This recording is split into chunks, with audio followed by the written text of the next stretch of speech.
Bendiciones, ¿cómo estamos? Espero en Dios que ya podamos entrar a una vez más a nuestro tema que hemos estado desarrollando. Este tema que lleva Jesús bajo la lupa. Jesús bajo la lupa, nuestro propósito o objetivo es poder transmitirles o darles la enseñanza de lo que Jesús realizó mientras Él estaba en la tierra. Como hemos mencionado con anterioridad, el punto es de que Jesús lo hemos visto desde un punto de vista místico, un punto de vista espiritual. Hemos escuchado al Jesús más divino que humano. Pero cuando nosotros tratamos el punto del Jesús humano, es porque queremos que cada uno de nosotros entremos a familiarizarnos, a identificarnos con el Jesús humano, con el Jesús hombre, aquel que tuvo hambre, aquel que estuvo cansado, aquel que tuvo sed, aquel que lloró, aquel que tuvo empatía con las emociones y los sentimientos del pueblo, un Jesús que se puso en los zapatos de los otros para poderlos llevar a una verdadera libertad. Ese es el objetivo, ese es el tema. Entonces, hoy voy a tratar sobre el punto de que Roma no crucificaba a uno que no estuviera desalmado, sino todo lo contrario, ¿no? Roma, cuando se sentía amenazado, Roma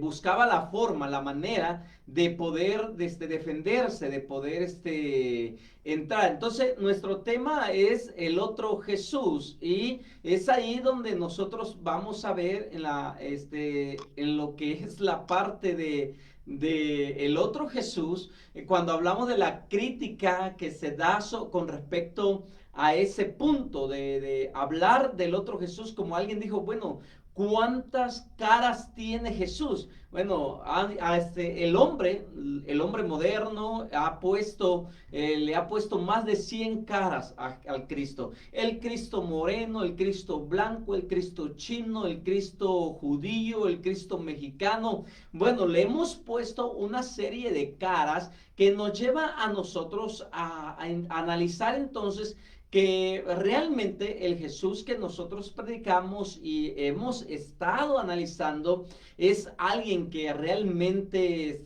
hizo empatía con lo demás. Y es aquí donde nosotros podemos contemplar, podemos ver que Jesús tomó el lugar del pueblo, vivió en el pueblo, pisó las calles de Jerusalén y realmente fue algo que Jesús fue un hombre que realmente vivió. Entonces, los evangelios son obras legendarias, vamos a ponerlo de esa manera. Los evangelios son obras legendarias y no deben de ser puestas entre paréntesis, olvidándonos aparte de lo que ellos están mencionando con respecto al Jesús que ellos conocieron, el Jesús con el que convivieron, el Jesús que ellos vieron, al Jesús que lloró ante la tumba de un amigo llamado Lázaro, que Jesús lloró frente a la ciudad.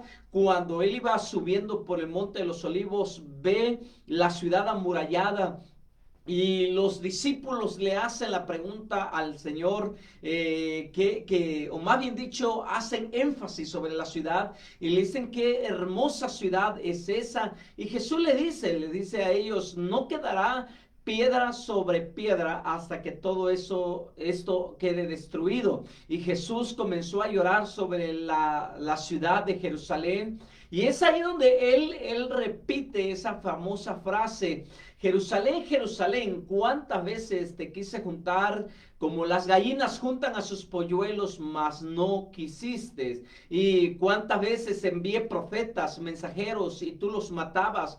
Y Jesús dice, nunca conociste el tiempo de tu visitación. Entonces, vemos aquí algo bien curioso. Vemos en los evangelios algo que nos llena de satisfacción al ver al Jesús que se relacionó con los pecadores, se relacionó con los publicanos, se relacionó con la gente pobre, habló con la gente rica, que hay muy poca información de que Jesús dialogara o se sentara con la gente rica, pero Jesús, vemos en los evangelios, vemos a un Jesús que entra en escena con los pobres, con los publicanos, con los pecadores, rechazado por la religión de su tiempo, fue precisamente hecho a un lado por la religión de su época, ¿no? Hay un escritor llamado Ernesto Renan que allá por 1823 al año de 1892, él escribe un libro y describe en ese libro que se titula La vida de Jesús, y describe a la Galilea, la tierra de los gentiles, no de los judíos, ojo, porque así lo dice también las Sagradas Escrituras, Galilea de los gentiles, no de los judíos, y él describe a Galilea poéticamente como un país verde, sombreado, risueños, quizás el verdadero país del cantar de los cantares y de las canciones del amado, de colores incomparables, de tortolas esbeltas y vivas, mirar los atardeceres hermosos. Pero la realidad social, ojo, eso es poéticamente lo que Ernesto Renan describe a Galilea en el libro La vida de Jesús. Pero la realidad social de Galilea en los tiempos de Jesús no eran halagueñas, no era la forma en cómo Ernesto Renan lo describe. En el tiempo de Jesús había un desgarro social, en el tejido social de Galilea había un desgarro, la sociedad estaba destruida. Como ya lo mencionamos en otros capítulos, de que Roma había puesto, bueno, muchos impuestos fuertes sobre los judíos, y eso hacía que la gente estuviera cansada, sin ilusión, sin pasión, sin sueño. No tenían ellos un por qué seguir viviendo, todo lo contrario. Lo que ellos anhelaban era una manifestación del Mesías prometido por el Antiguo Testamento, por los profetas del Antiguo Testamento, que entrara en un caballo, que entrara en una escena armamentista, y que pudieran ellos ver a su Mesías destruyendo el imperio romano y él sentándose como rey. Por eso cuando vemos a Jesús entrando, lo que se le conoce como la entrada triunfal, cuando Jesús entró sentado en un pollino, me puedo imaginar la desilusión que el pueblo sintió en ese momento, porque es su Mesías esperado, que ellos esperaban verlo en un caballo sentado con un ejército para destruir a Roma. Lo ven sentado en un pollino, con unos cuantos 12 hombres que los seguían fielmente, una multitud que venía detrás de ellos gritando Hosana, Hosana al hijo de David, que significa sálvanos, sálvanos, hijo de David.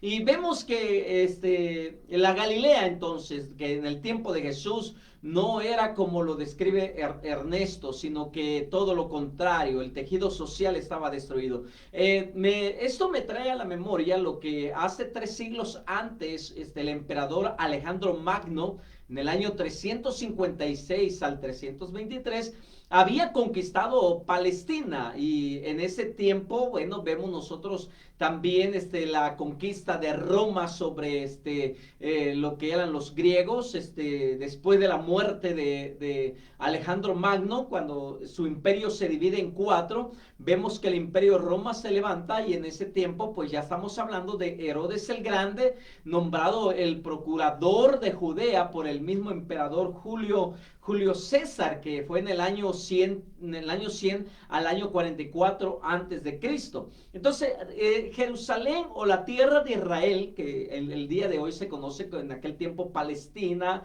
la tierra de Jerusalén, Galilea, Capernaum, todo ese territorio, había sufrido ciertas invasiones ya con anterioridad. Vemos la invasión babilónica, bueno, antes de Babilonia, vemos a Siria, vemos a Babilonia, vemos a los medos persas, vemos a los griegos y vemos a los romanos. Y estamos hablando de Roma, que Julio César en el año 100 al 44 antes de Cristo, puso a Herodes como procurador, ¿no? Y en el año 47 antes de Cristo, el rey por Marco Antonio, que es el año 83 al año 80 aproximadamente, fue gobernador de 4 provincias de Palestina. Recordemos que la tierra era conocida como la tierra filistea, o con otro nombre que es Palestina, y ese territorio de Palestina estaba formado por Judea, Samaria, Galilea y Perea.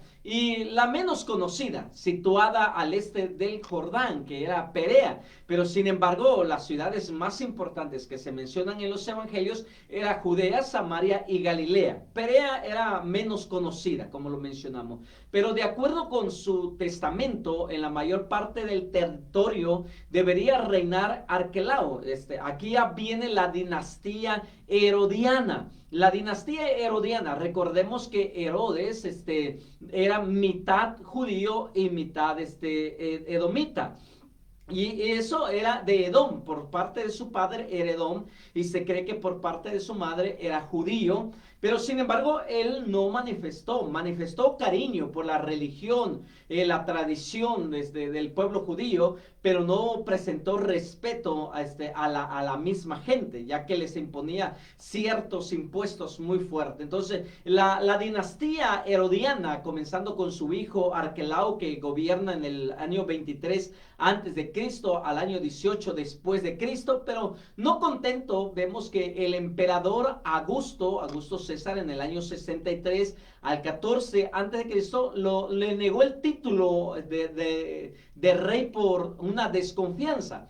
Casi de inmediato hubo una sublevación y el ejército dio muerte a 3,000 personas sin lograr aplastar el movimiento, hasta que Augusto César finalmente en el año sexto exilió a Arquelao a Galia. Entonces la resistencia vemos nosotros se acentúa y se les ingeniaban, ¿no? Los galileos no eran dóciles a los romanos. Vemos que si era Galilea de los gentiles, entonces Galilea no era dócil, no era un pueblo tranquilo, era un pueblo pues revolucionario, un pueblo que peleaba por sus pues valores, sus territorios, y vemos que ellos en el año 6, poco después del censo de Quirino, que se dio en el año 51 al año, que reinó Quirino en el año 51 al año 3 antes de Cristo, un tal Judas, lo menciona en el libro de los Hechos, un tal Judas el Galileo con un invencible amor a la libertad. Eso lo puedes encontrar en la narración de la guerra de los judíos por el libro de Flavio Josefo, el historiador que ya también mencioné con anterioridad. Él habla sobre el invencible amor a la libertad que tenía Judas el Galileo. Y bueno, vemos que en la ciudad de Gamala decidió que ya estaban bien de incorrios, pues de duros impuestos del yugo de Roma, y más tarde llamados estos de Gamalia o los Galileos, fueron los que formaron más tarde el grupo llamado los Celotes, por el celo de la ley, o conocidos también como los sicarios, que ya lo vimos con anterioridad, eran conocidos como sicarios a causa del cuchillo que llevaban en la cintura, y se trataba fundamentalmente de deducir de su fe una inspiración a la libertad pública.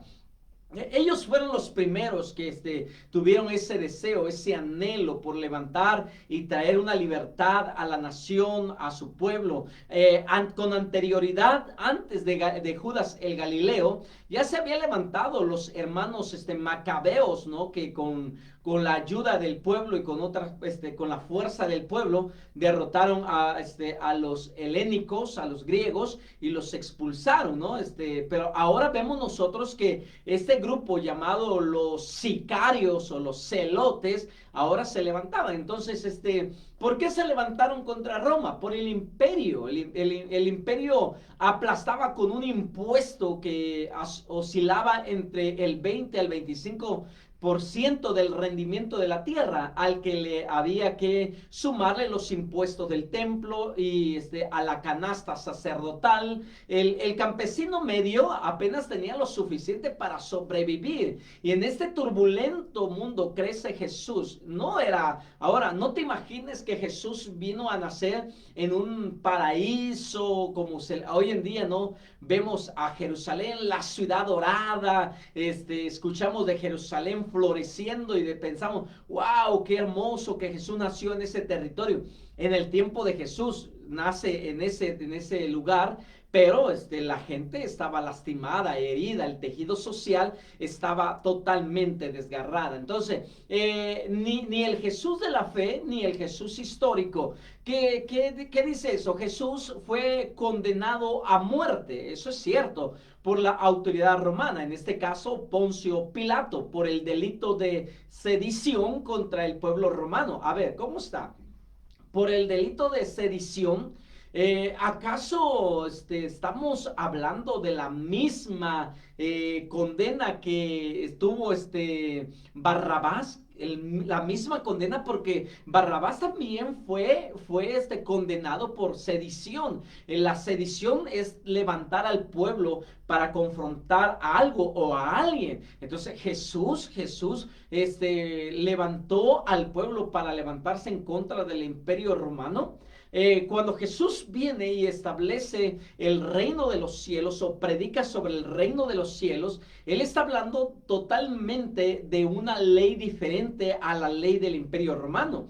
El imperio romano tenía leyes impuestas, leyes establecidas, que cuando Jesús viene comienza a hablar de una ley espiritual que iba en contra de la ley de Roma. Ojo, que no estaba a favor de la ley romana, sino todo lo contrario. Aunque Jesús, entre paréntesis lo voy a poner de esta manera, como que sí empujó un poquito en contra de lo que Roma predicaba, de lo que Roma decía, pero Jesús abiertamente en el Nuevo Testamento, en los evangelios del Nuevo Testamento, no encontramos que Jesús provocó una sedición, sino todo lo contrario. Jesús dijo, si alguno te obliga a ir 1 milla, ve con él 2 millas.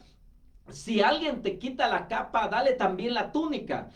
¿Por qué? Porque la ley romana decía que si un ciudadano romano, encontraba a un judío o a alguien que no fuera romano, le obligaba a esa persona cargarle sus cosas por 1 milla. Y Jesús dice, bueno, si un romano te exige llevarlo 1 milla, bueno, llévalo tú 2 millas. Entonces Jesús pone el ejemplo de que para poder vencer la corrupción, para poder vencer la injusticia, tenemos que actuar de una manera diferente, con valores, con leyes totalmente diferentes. Por eso hablamos de contracultura, ¿sale? Ok, no sé si hasta aquí vamos bien, vamos entendiendo esa parte, pero espero en Dios que sí lo vayamos comprendiendo. Entonces, cuando una persona se levantaba contra el imperio romano, como Barrabás, que provocó a sedición al pueblo, y que Jesús fue acusado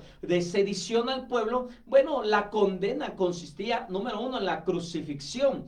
Número dos, a la hoguera o fieras en el circo, y se aplicaban a los hombres libres solo para delitos gravísimos. Entonces, cuando había un delito grave, bueno, estas eran las condenas que se daban a esas personas: crucifixión, hoguera, o meterlos al circo romano, donde soltaban fieras para que los devoraran. Entonces, los judíos han sido considerados los responsables de la misma, ya recogida insistentemente en los textos canónicos sobre la muerte de nuestro Señor Jesucristo. ¿Quién mató a Jesús? Esa sería una de las preguntas. ¿Quién mató a Jesús? ¿Fueron los romanos? ¿Fueron los judíos? ¿Fueron los gentiles? ¿Quiénes fueron los que condenaron a Jesús a muerte? ¿Quién estaba detrás de la muerte de nuestro Señor Jesucristo? Entonces, en los textos evangélicos, el prefecto romano llamado Poncio Pilato aparece como un ejecutor. Él aparece como un ejecutor. Pero Poncio Pilato intentó 3 veces soltar a Jesús. 3 veces. Número 1, le dijo a los líderes religiosos que llevaran a Jesús ante Herodes. Él se quiso zafar de la responsabilidad de la crucifixión de Jesús y lo mandó con Herodes. Eso es uno. Bueno, Herodes lo manda otra vez con Poncio Pilato. Cuando estaba Poncio Pilato, una vez más con ellos, les dice a los líderes religiosos, les dice: es que yo no encuentro nada mal en este hombre. Yo no encuentro ninguna clase de delito para condenarlo a muerte. 2. Y después Poncio Pilato le dice: bueno, yo me lavo las manos.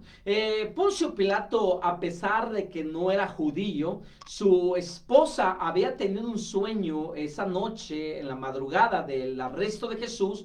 Había tenido un sueño sobre Jesús mismo, y la esposa de Poncio Pilato le dijo: ten en consideración lo que vas a hacer, porque el hombre que vas a condenar es un hombre justo. Entonces Pilato fue un hombre que tuvo temor, pero el pueblo judío no quiso hacer caso. Entonces vemos que Poncio Pilato entonces aparece como el ejecutor, y vienen y van haciendo una descripción sobre el derecho judío, el Sanedrín y el Talmud. Sin embargo, en plena ocupación, es un poco probable que los judíos hubieran entregado a los romanos a un miembro del pueblo elegido de Israel, no importando cuál fuera el crimen. Mira, no importando.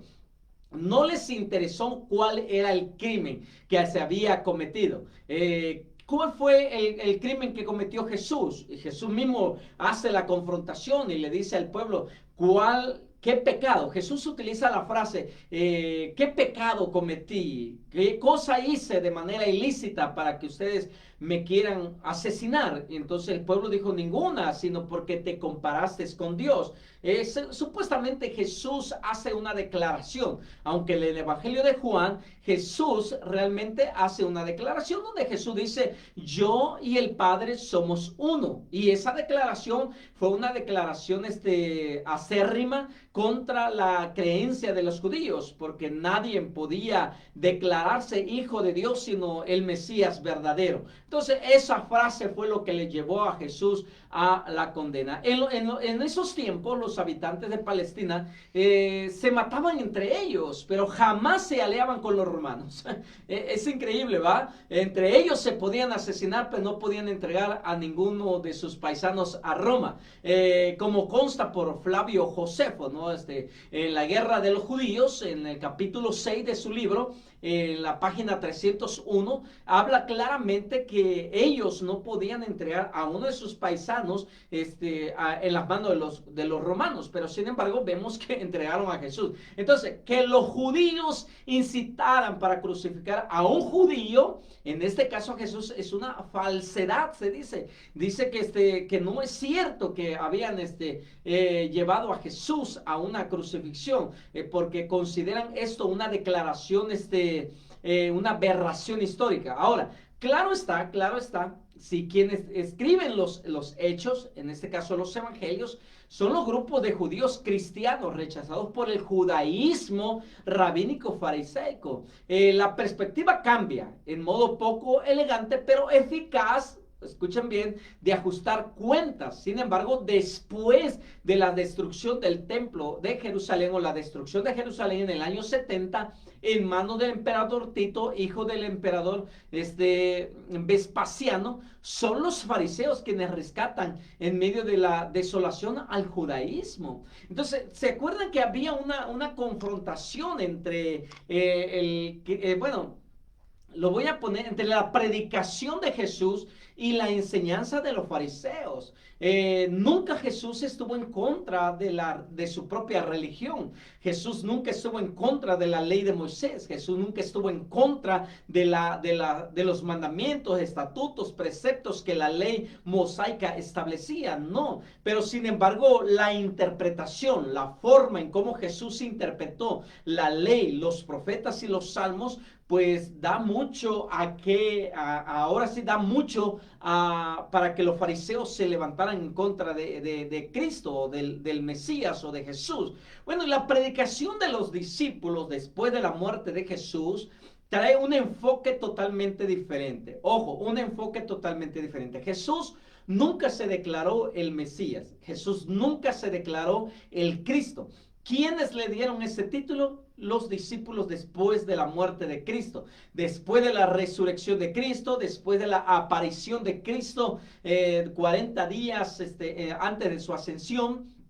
Bueno, después que aparecen los biográficos del Nuevo Testamento, después que aparecen los escritos paulinos, después de que se escriben las cartas católicas, vemos que ya ellos, los discípulos de Cristo, le dan el título de Mesías. Y después de la resurrección se le da el título de divino.